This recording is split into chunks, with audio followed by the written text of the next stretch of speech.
What is up, everybody? Week 5 of the high school football season is in the books, and what a week 5 it was. Simone Eli, Gerhard Mathangani joining you for fifth quarter extra. We just got off the air a little bit ago. Guys, our team, 18 games. They were all over from Bruton to the beach tonight. Could not be more proud of the effort from our team. Gerhard, it was an incredible night. A lot of exciting finishes, some big scores, but nonetheless, all around, a lot of fun. Heavy lift by our crew, and just a huge shout out. And you said it on the front end and on social media. We'll say it on this platform as well. Our crew just did an unbelievable job, the most games that we've had. And it comes at such a great time here, Simone, because all these games feel like they have more and more importance as this region season goes along, this region play during the season goes along. Incredible games, incredible finishes. Can't wait to break it all down. Yeah, if you're tuning in via Facebook, be sure to join in the conversation, guys. Let us know what games you want to see. We have a ton of highlights and even more scores. We're going to start with our game of the week from Bruton, the Battle of 31. They have coined this game, a region rivalry in Class 3A Region 1. T.R. Miller hosting Hillcrest today. Yeah, we got a chance to go to both schools. Luckily, in just covering in this business, it's hard to get out to both schools during a week. We were able to do so on Wednesday, you and I. This game meant a whole lot to both communities. Miles Johnson, we knew, was the superstar going in. 4-star player coming out, sets the tone of the game. That's the opening kickoff of the game.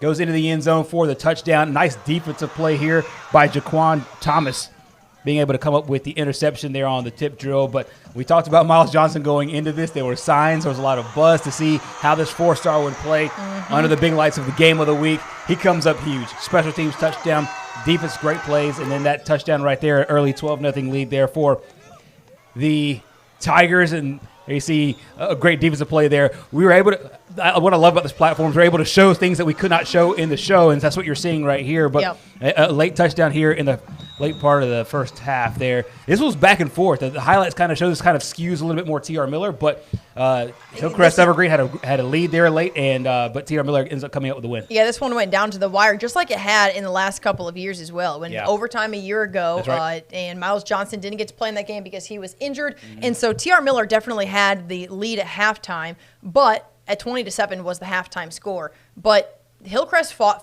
and the Jags ended up having a lead there with just a few minutes to go, and then ends up going T.R. Miller's way. Coach Hubbard over there at T.R. Miller gave all the credit to Hillcrest, said they battled, especially on the road, a tough environment in a rivalry game. But T.R. Miller wins the game. We have the final in that game. Yeah, the final in that game was 33-28. So, another basically a one-score game. Yeah, completely. And just another great battle between those two before we move on to the next one. A big shout-out to Dwayne.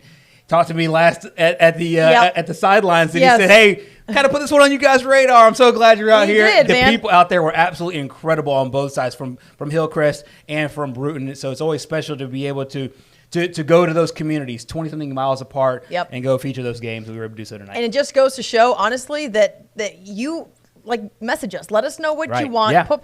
Put somebody on our radar. We follow these teams, right? And a lot of times it is from afar because Bruton is a ways up there. But listen, man, one comment from a guy, and we're like, hey, all right, there we are. Dwayne, so shout out to Dwayne, guys. Exactly. He's a Hillcrest guy, and so we appreciate him reaching out for sure. All right, let's head over to another huge one, top 10 battle in Jackson and Mobile Christian. We knew this game was going to have a ton of talent on both sides of the field, but listen, if y'all didn't already know this, now you know, because Jackson is the truth. Here's Landon Duckworth connecting with E.J. Crowell. Dude hurdles a guy. Hold on, let's replay that. We have this ability. E.J. Crowell, man, there's a reason he's the number 1 running back for the 27 class, top 10 in the nation. The dude's incredible. You see that? It's a simple play. It looks effortless. Into the red zone, Jackson goes. Landon Duckworth going to cap off this drive with a touchdown at 7-0 Aggies. Then later, this play, he about loses his footing, Duckworth does, and he throws it back across his body to fit Keon Chapman, who jukes 2 guys off their cleats for the Leopards and then in for the touchdown. So at that point, it was 15-0 because they go for 2, the fake extra point. Then later, Duckworth to Crowell, and, we've seen this a couple times, G. Yeah, we certainly have, and this is a huge play here. And Crowell, Max Preps already listed him as an All-American. You mentioned the number 1 running back in the entire nation for the class of 2027. I don't know what that coach's name, but we need to know his name. We got to because he was like, hey, who can stop us? Not many. But keep in mind, this is a great Mobile Christian defense. They just won a state title. Exactly. Won a state championship, one of the best defenses. Defensive coordinator, Charles Lawson, now leading that defense. But it just goes to show you just how special this Jackson offense is. You said it earlier. When they were in the red zone, one of the thoughts that I just had is if you're a defensive coordinator, when Jackson's in the red zone and they can hand the ball to an All-American running back, run the ball with an All-American, essentially All-American quarterback, or just put it up basketball style to Keon Chapman, this team is almost unbelievable from wherever. But in the red zone, they're lethal. Let me also tell you why they're unbelievable. Because they're homegrown. Yeah, Jackson is not poaching. But listen, we have a lot of teams out there, right? And it's fun to cover, right? You got these all-star teams. You got a bunch of guys from a bunch of different places. Listen, man, Jackson takes care of their own. Yeah. Shout out to Arnell Hamilton. He's our guy. Yeah, he is. He is Jackson native. Hamilton. And this is his brother Maurice. He's a former Jackson basketball great. All world everything, right? And he does the best, man. Jackson takes care of their own. Their kids stay right there. So homegrown guys, shout out to them. All right, let's head to Citronelle. The Wildcats looking to get back in the win column after falling to Williamson in an overtime game last week. And this was a huge crowd, man. The Wildcats just really bring out a ton of people, but Viger has been unbelievable, and there's Sammy Dunn, the former Bayside quarterback, getting it done in the air. Yeah, it took a little bit for that offense to get rolling, but once they did, you could tell that they were on a nice roll here. Sammy Dunn, we talked about him in the offseason. This is the kind of thing he's able to do. Just put the ball where only his guy can get it. And that point, that touchdown was scored there by Jamarian Osborne as well as Jarrett. We'll get his name in a second. Garrett Holcomb for another touchdown. But a big play here by the Citadel defense as well. A nice interception right before the half, giving them a little bit of momentum. But they go into the locker room. Viger regroups. And Coach McKenzie's got these guys really dialed in, locked in. You think of Coach McKenzie as an offensive guy, and you think of Sammy Dunn and Osborne and what they're able to do on offense. Yeah. But defense has been one of the leaders for this team so far, and Viger gets another win. Yeah, no doubt. A huge win for Viger as they stay undefeated and definitely in control of 5A Region 1. I want to shout out Tammy Bass. Her comment here talking about Orange Beach. We will get to the Orange Beach highlights in just a moment. A ton of points put on the board there in Satsuma. First, let's head to the Battle of Steve Mask, for lack of a better phrase. Steve Mask, Theodore taking on St. Paul's. Steve Mask, of course, the former St. Paul's head coach, took the Saints to 4 state titles. Early in this game, Tate Johnston, little brother of the Johnston Brothers of Spanish Fort, doing work here in the air, hits the big guy, Tank Jones. What an incredible pitching guy. I mean, this guy can literally do everything. Everything. I mean, you know how big that guy is right there catching that ball, right? I mean, let's just run that back.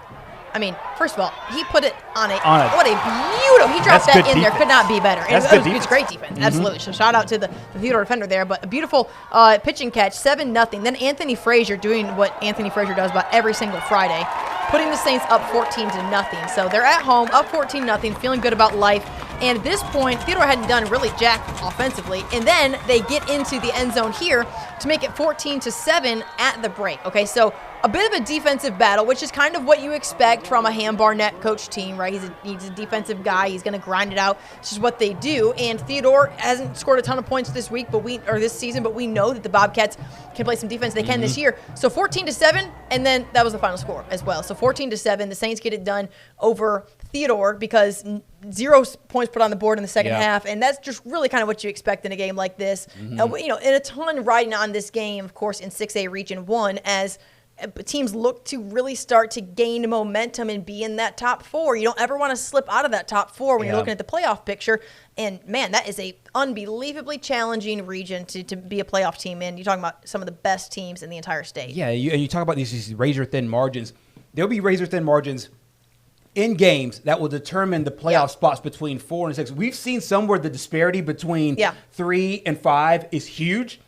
Between 3 and 5 here, the number 5 team can legitimately, and I don't mean this is not hyperbole, I think the number 5 and 6 team in Class 6A Region 1 can go win 1 or 2 playoff games. And That's how deep this region is. That there'll be some really good teams sitting at home. So these games of monumental importance. Yeah, and they could go be the 5 and 6 in that region. Could probably go host a playoff game. Correct. In 7A too. Correct. Like, in this area. That's just the truth. So 6A, Region 1, definitely the truth. And these are two of the toughest ones too. Obviously, you have number 1 ranked team in Saraland. They were on the road at the Lip tonight, taking on McGill-Tulane, and KJ Lacey not playing in this game. We don't know the extent of his injury, but he was not in this game, Gerhard. Yeah, Jamison Roberts comes in. He came in last week, and obviously showed something to Coach Kelly that he went with him as the starter this week, hit C.D. Gill for the early touchdown for Saraland, and that shows you just how much Jeff Kelly trusts his scheme, and no matter who plays in, and he trusts Roberts. They didn't change the game plan. They didn't run the ball with Santa Williams all day. No, they put the ball in the air for an early touchdown. We talked about Jeff Kelly and that defense. The defense has really come on strong here over the last few weeks.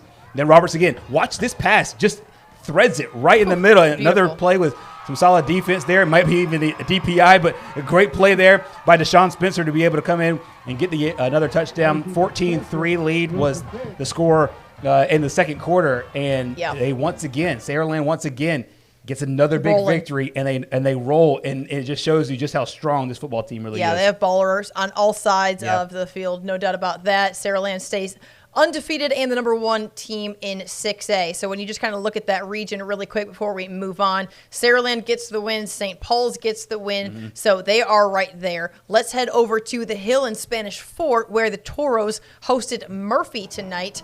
And another strong team. Obviously, the Toros have regularly been one of the top 2 teams in this region, and they're proving why right here. You look early on, Aiden Schamberger, our former Zaxby's Player of the Week, doing work in the air as we've seen him do many a time for sure. And then this play has already received, it's gone viral, guys. This play has gone, Barstool Sports has already picked this up because Jim Nagy with the Senior Bowl, shout out to the Senior Bowl, posted this. Check this out. Not ideal. Punt out of your own end zone. And let's not hate on the Panthers here. This is Murphy. I mean, it isn't a bad spot. It gets kind of tipped, whatever. And then right into the hands of Bishop Burkhalter. It's a little bit of bad luck and just a little bit of good luck on both sides, but not ideal if you're a Murphy Panther. Not ideal. And for Bishop Burkhalter, that's history for him. The shortest ever punt return for a touchdown. Yes. Nice block there. And you definitely got to take it. But as you said, Murphy, they look better and better each week, but it's a great game here for Spanish Fort. Coming back off the canvas, so to speak, after that last week's game against Saraland. But this team right now looking very strong. And I'll tell you what, I don't really, just throw my opinion out there a lot. I'll do an opinion for a second. Me neither. One of the best, not at all. Ever. One of the best, if you can go run back just one play, one of the best uniform combinations I think we can have. I think we have here in East Alabama. The black on red for Spanish Fort. I just think it's to me it's a. Let's see. Let's run back this pick 6 here. I like the uni combination right here. I do too. It's a good one. I mean, it does look good. And I like the black socks. I mean, this right here, by the way, is Caden Lombard with the pick 6 here, 24 yards for the Toros. But I agree, man. They're looking sharp. Coach Smith, he's got some swag, so that doesn't really shock me. But, I mean, good for them. And listen, man, huge crowd. I mean, Spanish Fort is the type of place that you want to play high school football. Yeah, look good, feel good, play good. And they did I like it, no doubt. So the 6A wrap, is that everybody? Oh, we got to get to the Gulf Shores and Blunt. But so Spanish Fort gets the dub. Yep. Saraland wins. St. Paul's beats Theodore. And then our other game, looks like, is Gulf Shores at Blunt. Let's take a look at that one. G, you had this one on the air. Yeah, I did. And this one started off with, they call him 9-volt for a reason.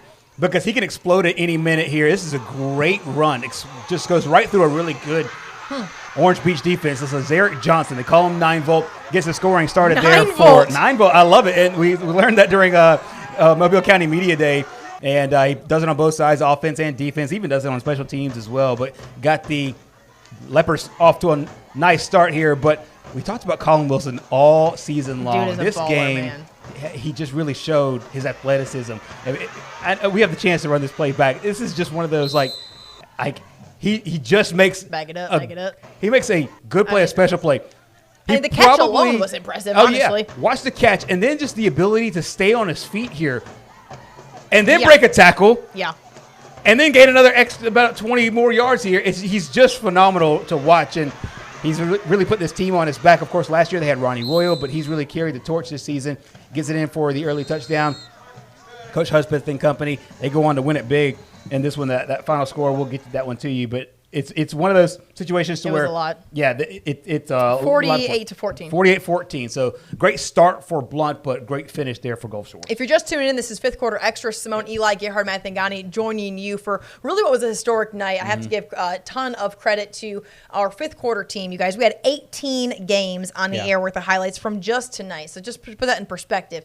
We had 15 people out at different games. 3 people shot 2 games. Right. We had post-game sound from 2 games. We had an incredible finish. We'll get to that one in just a minute. I took particular excitement with that one myself. But our team is made up of probably 30 people this week, and we might be the face of fifth quarter. Make no mistake, there are so many people that make the magic happen with this, and we cannot appreciate them enough, not only here in-house, but also our sponsors that do so much to really make the magic happen here for fifth quarter and fifth quarter extra. So shout out to everybody who puts in work, and of course, Pat O'Donnell is producing here behind the scenes. We saw him last week. He did a great job filling in. He did. He was awesome. And Pat's so great, and I'm glad we got some FaceTime. And we're trying to incorporate him in the show. We'll get him in the show. We'll get him back in. Yeah. Get the show a lot more here. Absolutely. But, yeah, he does a great job. He's part of a fantastic team. Yeah, let's talk some 7A Region 1 now. A huge one out at Baker and Daphne. And listen, I don't make picks here on fifth quarter for WKRG, but I do for AL.com.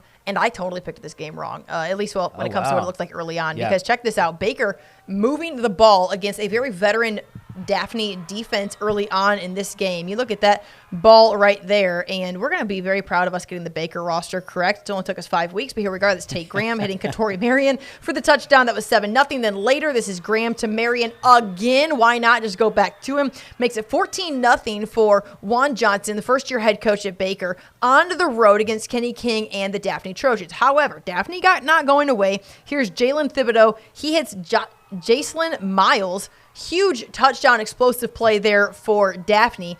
They cut the deficit to 14-7. However, second quarter, it's Graham, and look at this guy doing work. Wow. Okay, shout out to him and the upper body strength there. Okay, now it's Graham this time, a different target. Christian White makes it 21-7, and Baker goes into the half with a 24-7 lead. Shout out to Daphne for not going away, but nonetheless, Baker's going to get the win in this game, and a huge one at that.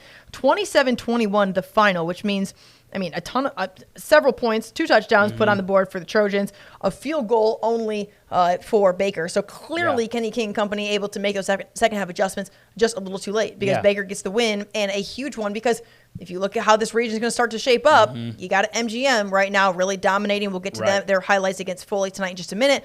But now it seems like Baker could be in the driver's seat for that home playoff. Yeah, one of the things I was really looking forward to in this game is Coach Juan Johnson's offense against Coach Kenny King's defense. Yep. Coach Kenny King returning 9 starters back from last year. And I think this was a game where I think that really tested their mettle. And you saw it in the second half. But as you said, Baker's first half got them out to that nice lead.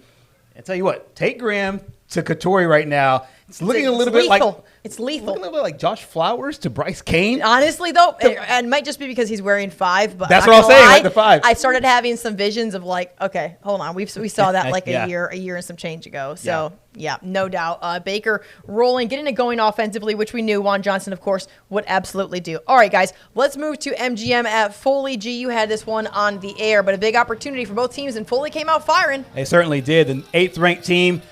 And MGM coming out in this one, but it shows you just how big these games are. This is a double pass, and Shamar Elston on the other end of it for MGM in early 7-0 lead, a big touchdown here so Coach Zach Golson coming in here in week 5, throwing a little double pass and trickeration there. Sometimes you got to do what you got to do, man. You really have to. And then Foley responds. This is Caden Adams. He runs the ball, picks up a big first down here.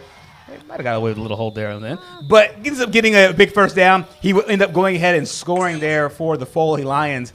And this is another tough game that I think at the end of the season, we'll look back at the seeding, and this would be one of those games. It got a little chippy. It certainly did. That's what happens when you have passion in this game. It gets a little chippy, but Foley, back and forth affair, no doubt about it. Foley comes out really, really strong into this game, but MGM able to weather the storm, so to speak, and they're going to get the win. The Vikings win this one 35-14, I think was the final. It's a very late finish in this game.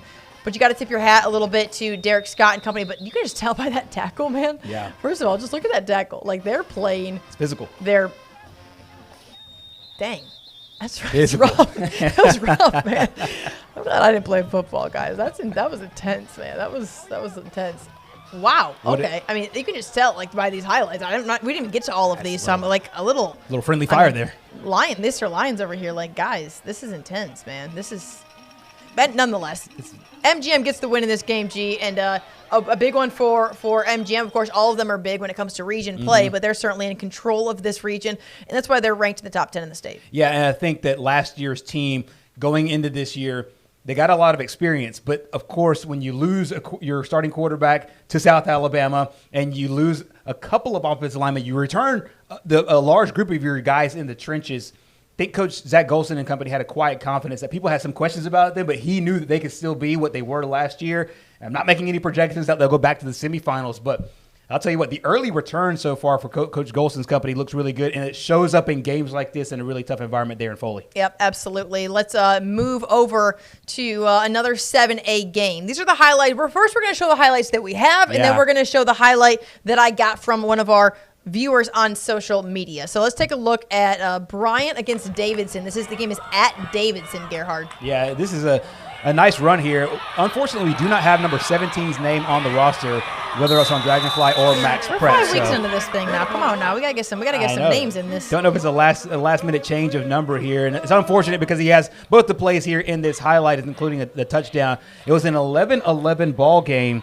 It was 11-11, and then after his touchdown. Yeah, and then Davidson is going to take a lead, and this was made it to 18-11 at that point. Now, Bryant would come back and would score to tie the game at 19-19. And so what looked like what was going to possibly turn into overtime, Davidson goes down the field. And I'm just replaying this as it was just told to me. Goes down the field, and with like 7 seconds left, Bryant gets called for 12 men on the field. Again, it's a tie ball game, 19-19. And they get penalized, so Davidson now has the ball with like 7 seconds to go, first and goal somewhere near the goal line, right? Well, Bryant calls a timeout during a field goal attempt that goes through the uprights. So Davidson goes to attempt the field goal again. Right? Again, they're on like the 90, around there on like the 2-yard line attempting a field goal to win the game because there's literally just seconds left in this game. Well, this is how it turned out. We had the end of it. And here's what it looks like. Finish of the year. This is the Bryant Hurricanes returning the ball for their first win of the season. 98 yards to the house. Wow. This ball goes. And needless to say, the Canes were fired up. And I don't even know how many people are on the field for this celebration, G, but there's quite a few folks on the field for this one. You got to play all 48, and that's exactly what they did. It came down to the last second, and that's how these games are won sometimes. That was a huge one for the Canes. Yeah, big shout out to Alma Bryant, and also a heartbreaker for Davidson. Yeah. I mean, obviously, personally, I ain't mad about the Bryant win, okay? I've got personal connection to Alma Bryant Hurricanes, but it's not like I'm ever cheering against any of our teams. No doubt. But I'm going to cheer for the people that make sure that we have food on the table. All right. I was going to say also, too, a special night there for the Sanchez household. Listen, man, it was a tough. Honestly, it's a rough day at work. It's been rough out there. I have a passenger side shotgun seat to this. It's rough trying to navigate 18 games and then the ups and downs of the best finish of the night. Amen to that. But you did it well. You did it well today. I know you're personally happy, obviously, for your husband and for your family. Yeah, but then I appreciate you on that. But then also here at work, a great job as well. So nice balance. I appreciate you on that. And I want to let you know. Thanks, friend. I appreciate you. All right, I'm gonna jump down to some Orange Beach highlights because we have some folks waiting in the wind for this one. And listen, man, talk about Orange Beach right now because the reigning coach of the week, of course, is Wade Waldrop from this week, and the Makos. They beat W.S. Neal last week at home. Now they're on the road against Satsuma, Satsuma's picked up a couple wins this season as well. And a ton of points were put on the board in this game. But here is the Makos going back into the end zone. That right there, that was Brunick making it 13-0 at that point. However, Satsuma would come back the other direction. That's Caleb Shows, I believe, is their first touchdown of the night. But at the end of the day, a back-and-forth affair, 56-32. Wow. Do the math. A lot. And a lot of points. Oh, 88 points, maybe? Yeah, okay. Yeah. Put on the board in this game, and Orange Beach wins a second straight region game. And that's a huge win because, I mean, shout out to Satsuma has really become special. They've done a lot of great things, in the last couple of years. But for Wade Waldrop to go in there with a team that won, I think, one game last year. Right. This is their third win this season. We're only 5 weeks into it. Right. I mean, that's something to be proud of, and you got to hat tip the Makos for sure. Yeah, two things. Number one, I think last week sometimes you have you have a little bit of a letdown after a huge win. They did not do so. Number two, we had a comment that it happened to catch my eye earlier about Orange Beach's number 44. His name is Andrew Beck. He scored that first touchdown there in that highlight. Oh man, let's run it back for Andrew Beck. Hold on, here we go. We got a highlight of him. But we saw some runs from him last week. Bro, he is huge. I don't know if I remember we were looking at these last week. And I was like, whoa, like who is this guy? They have it running back right here. His name is Andrew Beck, number 44. So I just pulled up Orange Beach's roster just to give you all his dimensions. Dimensions.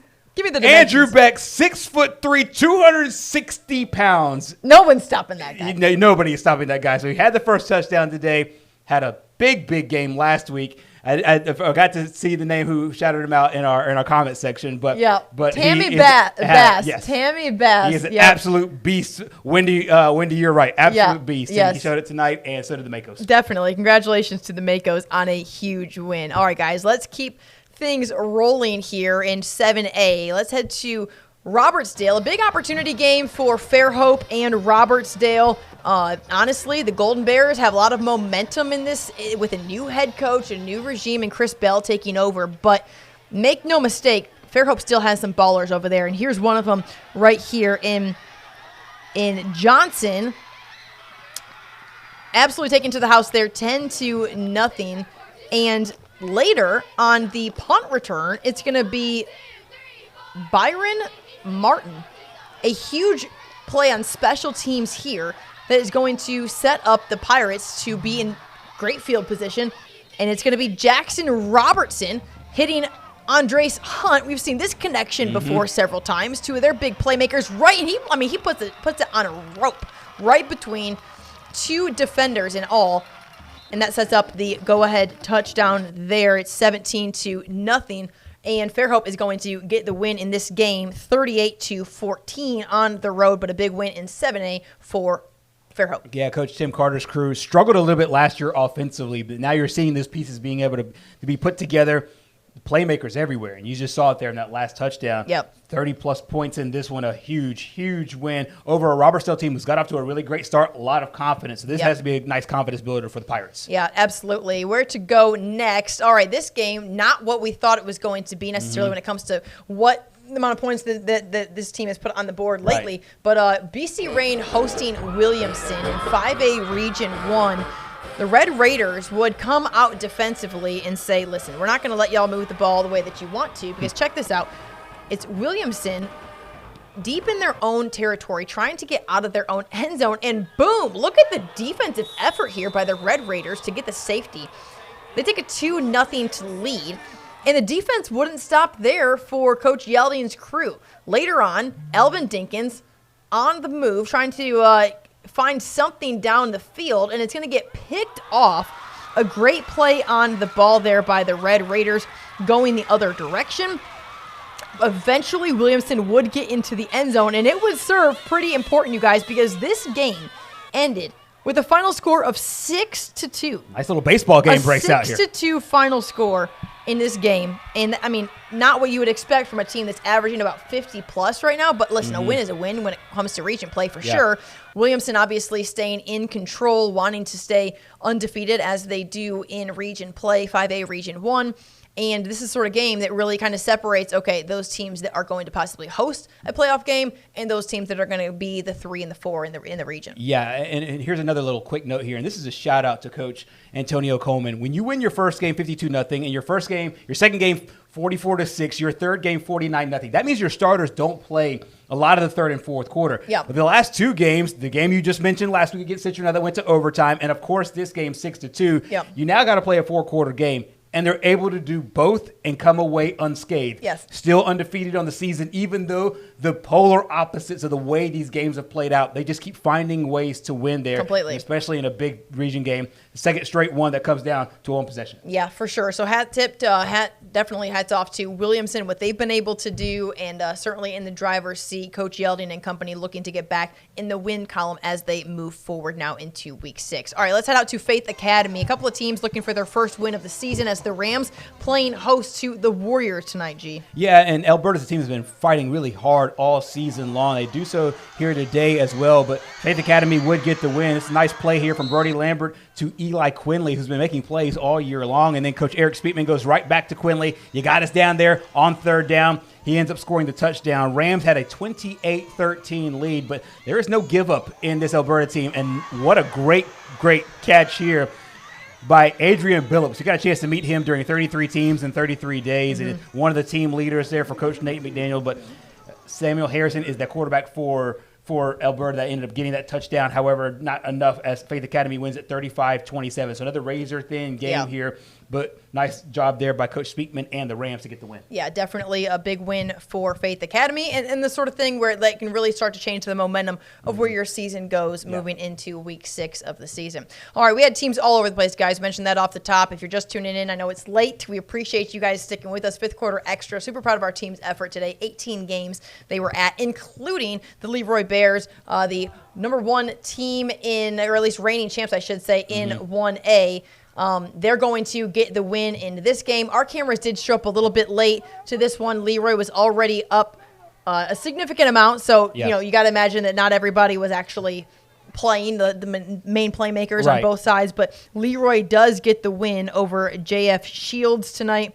A shutout victory nonetheless in 55-0. Well, we can peel back the curtain just a little bit. A lot of times when they go to these games, you have to go to 2 games. So our same shooter that was at Jackson High School makes a short trip over to Leroy, but Leroy's offense making quick work of J.S. Shields up 34-0 there. And so sometimes you run into these things, but you're defending 1A state champions, once again looking very, very dominant tonight. Absolutely. All right, guys, let's head over quick to St. Luke's hosting Bayshore Christian. It looks like a homecoming night over there at St. Luke's. And again, this is one of our shout out to our photographer, Josh, that he went to 2 games tonight. So he was able to pick up just a couple of quick plays.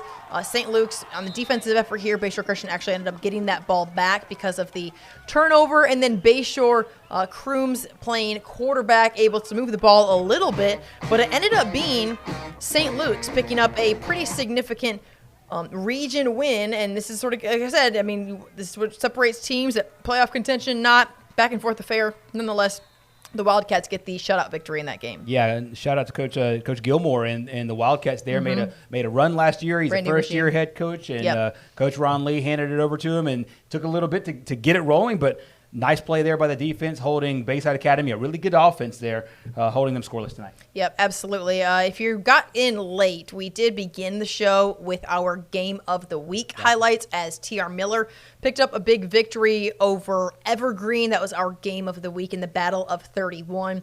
Jackson absolutely dominated Mobile Christian. Just going down the list here of the games that we covered tonight that you can go back and watch, of course, during the replay. Jackson stays undefeated. They're number 1 ranked team in 4A for good reason. Landon Duckworth, EJ Crowell and company, Keon Chapman, they looked as good as advertised as they beat the defending champs in 3. Of course, Mobile Christian bumped up this past year. Viger stays undefeated on the season as they beat Citronelle in a big game there in 5A. Yeah, going on the road to a really tough Citronelle team. Citronelle that took Williamson down to the wire just last week. Then moving over into Class 6A, a defensive battle. As you said on the air, no points in the second half between St. Paul's and Theodore. Battle of Coach Mask, so to speak, as St. Paul's gets the win. Coach Ham Barnett, he hangs his hat on defense. He has to love that goose egg there in the second half. Yeah, no question about that. Also in 6A, Saraland stays undefeated, number 1 ranked team in 6A as they beat McGill-Tulin at the Lip. A big one over on the Eastern Shore as Baker comes in and defeats Daphne on the road. Juan Johnson and company jumped out to a huge lead, and then they were able to hold off the Trojans there in the second half despite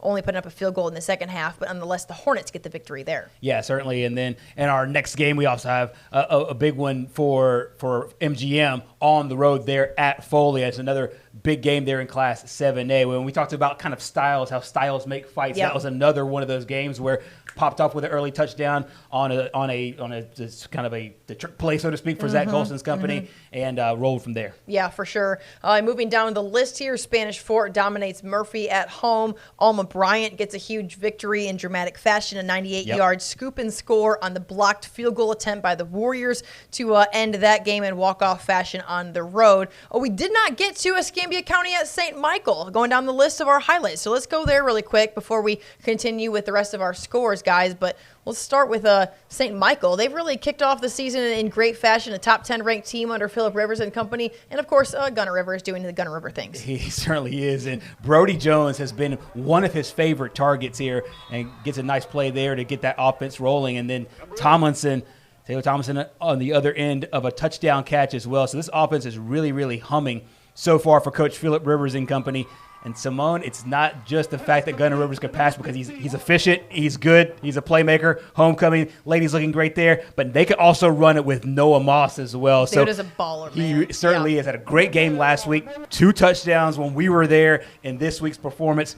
This is a St. Michael team that has just quietly just built and built and built. And just like their stadium, who's now a finished product, this team not a finished product just yet, but they're working towards that. They're certainly trending in that direction. Yeah. Looking forward to some big-time matchups in their region later in the year. And, we talked to Philip Rivers early in the year during preseason as they got prepared for fall. And he said, it's been really, really rewarding for him to watch this team physically develop. Yeah. And not only his son, who I think grew 7 feet since last year. I mean, he looked like he went from being like a 6th grader playing varsity football to a senior now as a sophomore. And just how his body looks development-wise and just his awareness. And, I mean, he really has been impressive. It didn't really shock you. I mean, his dad did play 17 seasons in the NFL. Right. But nonetheless, to have a brand new program do what they're doing right now, be a top 10 ranked team, be right there. Who knows what this is going to play out in the last 6 weeks of the season. But, man, they're fun to watch. Yeah, and I think that when you watch this team and you watch this team develop, and as you said, physically develop, but also they're on the same page from a mental standpoint, from a scheme standpoint. They know how they want to attack on offense. And I think Coach Rivers has done a really fantastic job of being able to implement his style and then add more and more and more. You know that Gunner Rivers can handle it, and now his weapons are being able to handle it. The guys up front, guys in the trenches are doing the same thing. This is a team last year that celebrated its first ever playoff win, and they haven't lost since. So this is a team that just keeps rolling right now. Keeps improving, yes, for sure. Shout out to one of our best followers here in Keith Turner, Sr. We appreciate your comment here, and you're right. Jameson Roberts was incredible for Sarah Land, the sophomore quarterback, stepping up, passing for 4 touchdowns in the game against McGill. All right, moving down the list of games that we will have the replay, of course, a 5th quarter extra you can watch here in just a little bit. BC Rain and Williamson is a dogfight, a defensive battle. Williamson pulls that game out 6-2, the final score. I mean, I would have never thought a team in Williamson averages 50+ or so. But listen, BC Rain, incredible dominance on defense, no doubt. But Williamson gets the win there. Gulf Shores wins on the road against Blount. Maybe a closer matchup than you would have thought. I know Gulf Shores has been suffering a lot of injuries, but a big win for Gulf Shores, now 2 in a row for them in 6A Region 1 play. Yeah, and they really had a great second half there, led by Colin Wilson, who did a fantastic job. We see in the highlights that we saw, 9-volt Ladarius Johnson got to a really nice start there for Blount. So you could tell that Coach Nelson and company are really coming along. Don't look at the final score as the indication of how these teams are going, but Gulf Shores with a really nice win. Yeah, absolutely. And I'm going to move down the list here in 7A. Fairhope goes on the road to beat Robertsdale. We already mentioned the Bryant game. Satsuma hosting Orange Beach. The Makos 2 in a row in region play. A huge win for Wade Waldrop, our reigning coach of the week there. Faith Academy gets their first win of the season as they beat Alberta at home. So hats off to coach over there, Eric Speakman, his first win as the Rams head coach. I'm sure he would have loved it a little bit sooner in the year, but listen, man, a win is a win, especially in region play when you think about that. St. Luke's beats Bayshore Christian at home. Leroy dominates JF Shields, and Bayside Academy beats Flomaton at home as well. I know we had a couple of other scoreboards. Want to hit those really quick. Milry dominates Fruitdale 59-0 in that game. Cottage Hill is going to fall to XL. A tough one there for the Warriors, 47-32 in that game. And Thomasville absolutely dominates Wilcox Central, 62-6. Yeah, Thomasville is one of those teams that every year is a perennial power, and they just continue to build and build, and they're doing so again after a great season in baseball. A lot of those guys are right back after that run to the state championship, and so it's really interesting to see how all these teams are kind of shaping up and how these regions are shaping up, especially all the regions here in Region 1, 6A especially, but 7A looking really interesting as well as 5A and 3A. Yeah. Especially after our game of the week tonight. Yeah, it's going to be a lot of fun to see how all of this ends. Jonah Tingle, appreciate your comment here. Gulf Shores number 6 is a beast, no question. That's Colin Wilson. That's right. Absolutely fantastic. He's been impressive all year. I think Miss Josephine, I believe that our guy Pat got to your response here for the Carver. Check out this. The Carver game, beats Dothan 35-28. They're 5-0 on the year, so good stuff there for Carver. Guys, we appreciate you tuning in to Fifth Quarter Extra. I would be remiss if I did not give a ton of shout out to all the people that make this possible, well beyond us. Kendra Day, our producer, so many folks behind the scenes who just really, really make the magic happen. Pat O'Donnell on the show right now. It's an empty newsroom, but it's us two, and Pat's over there running the board, doing the things that he does, and man, we appreciate our viewers. Really, you guys make this happen, and you really are the inspiration behind our motivation and the excitement every single Friday. High school football would not be what it is without fan base. Yeah, you guys bring the juice, and we feed off of it, and our crew feeds off of it. And a lot of these people, actually most of these people, you mentioned just how big our crew is. Most of these people, sports is what they do as a bonus. Their regular Monday to Friday job, their 9 to 5, so to speak, a lot of the work 9 to 5 is on the news trail and on the news hunt. And so for shout out to reporter Jeremy Jones today, exactly, because honestly, I kind of poked some fun at him because he came back with that safety from the Williamson game, and he had no idea what to call that, and I was like, Jeremy, what is this script, bro? Like, what is it? What does this say, man? And he's like, what is a safety? I don't even know what a safety is. I'm like, it's going to be okay, bro. We'll get through it together. But honestly, I have to just show all the love to, Haley, to Jeremy. Kat worked for us today. Lee Atherton. Yeah, Lee. I mean, that photographers, of course, always do a great job. But our MMJs that go out there and just grind it out. Just appreciate you guys so much. Taylor, Hannah, everybody who does a great job. Thank you so much. Alexa and everybody else. We have a really fun crew that really dives in, and they love it as we love it. Yeah, no doubt. Guys, thank you so much for tuning in to Fifth Quarter Extra. We cannot believe we blinked, and it's already September 21st. Wow. Well, it's actually, it is the 21st because it just hit midnight. So, week 5 of the high school football season in the books. It was a fun one. Be sure to watch the replay of Fifth Quarter Extra, and we'll see you next week for week 6 as we continue to grind it out here at News 5 for our viewers who are our number 1. Yeah, they certainly are, and always great to see. And hey, but before we go, quick shout out to the Jags. South Alabama, big win on the road at App State. Was it ever, though? Huge win, win. And former Jackson star Jamal Pritchett, huge game for him as well. So we'd love to see the guys go from the Friday night lights to Saturday, or in last night's case, Thursday night lights as well. So great shout out there for our college. For sure. All right, guys, we will see you on Wednesday as we do Sports 5 Talk, and then we will see you next week for Fifth Quarter and Fifth Quarter Extra. Thank you so much for Pat O'Donnell, Gerhard. I'm Simone. We'll see you for week 6.